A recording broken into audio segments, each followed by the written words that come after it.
steal that seed in your heart. And if you don't have root in yourself, in other words, what does it mean to have root? Does that mean you need to have roots in the backyard? No.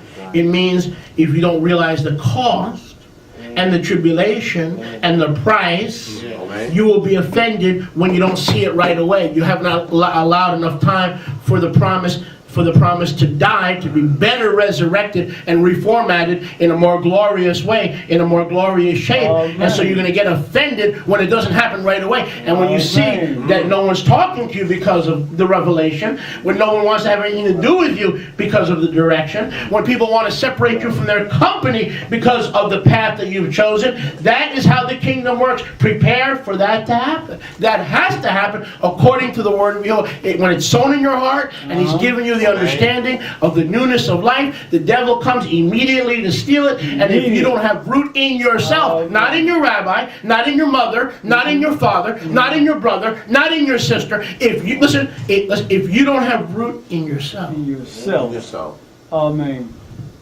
Finito. Finished, done. What does it mean to have root in yourself? Have you counted the cost? Have you counted the rejection of tribulation and persecution? Because if you haven't, you'll be offended. You'll feel abandoned. Hello? If it's a true word from Yahuwah, a seed from Yahuwah, it has to be tried by persecution. Let me say that again. How do you know if what I received was from Yahuwah or not? Question number one, has it been tried by persecution? If it hasn't been tested and tried, it's garbage, it's basura, it's not palabra de Yahuwah.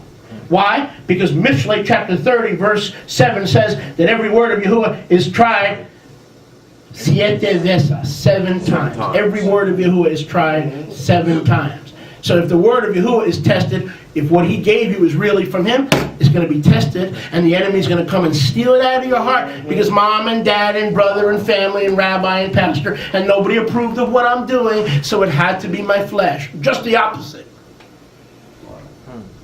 In the kingdom, a true revelation, a true word from Yahuwah will immediately be tested. You better have root in yourself. Meaning counting the cost. Amen. Because if you haven't counted the cost of tribulation, you're going to be offended at what you've been shown. And then the joy will leave. The joy will get you. Without joy, you'll be off course. Then you'll be off destination. You'll feel isolated and abandoned and abused. And the vision of the future blurred.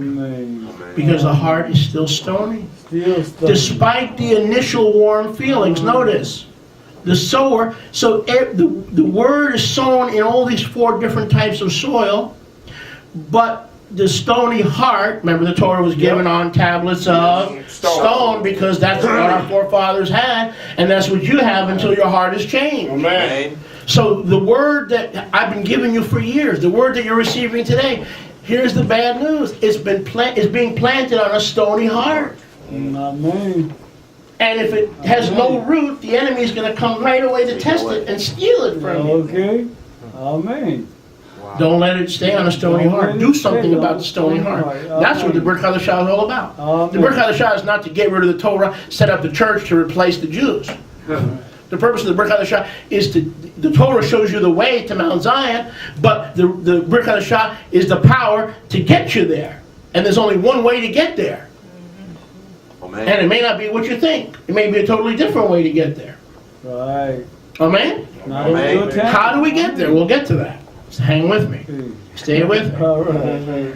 So despite many, we see that in the camp, many brothers and sisters, oh, I believe in this and I believe in that, and I know it's true in the 2 houses and plural marriage and oh yeah, and the whole week, oh yeah, I know it's true, but I get offended because I don't have root in myself, and then the enemy sees that you feel warmly about it, but you're not, it's not tested, because as soon as it's tested, you deny that you even know Yeshua.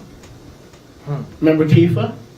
That's right. Remember Kepha? Yeah. That word was tested. He denied he even knew who Yeshua was. Why? Because Kepha had a stony heart. His heart had not been replaced. He had not undergone open heart surgery. Amen. Amen.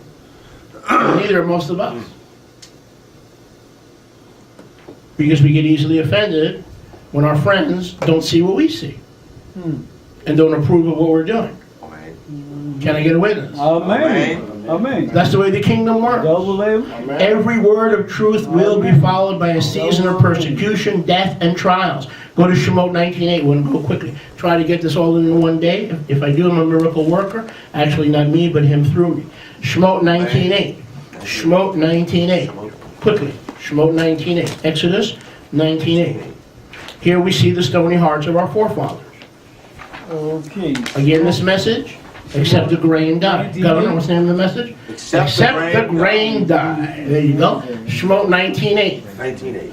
And all the people answered together and said, All the people, answered they all get together. religious. Everybody's getting religious now.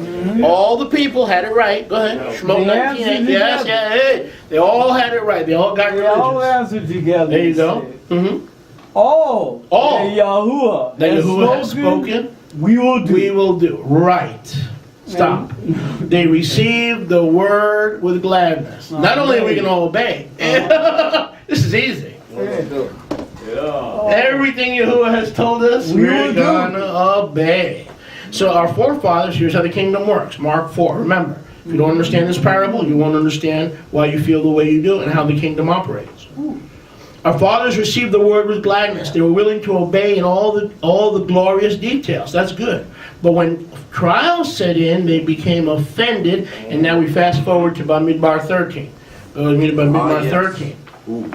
While you're turning there, the account of the 10 spies, the 12 spies, 2 with the Tov report, 10 with the Ra'ah report. Why did Numbers 13 even have to be in the Bible? Did not Yahuwah give Israel the promised land? Didn't the people say everything that we're going to do? Everything we heard we're going to do? That's what they Hello? said. That's what they said. Well, you received the word with gladness. Boom, the devil's coming in to test that word. They're tested. Did the people have root in themselves? Nope. No, They trusted the report of the spies, and they didn't have root of themselves. They became easily offended, and they died in the pothole. That is, Zerah was never resurrected. Amen. Okay, so in Numbers 13, by Midbar 13, question is, why did Moshe send 12 spies when the land was already guaranteed unconditionally? Why, you're not listening, why were the spies even sent when the land was given unconditionally? Mark 4, if you don't understand that, you won't understand how the kingdom operates. Every word must immediately be tested. Oh, wow. He was being tested. Okay.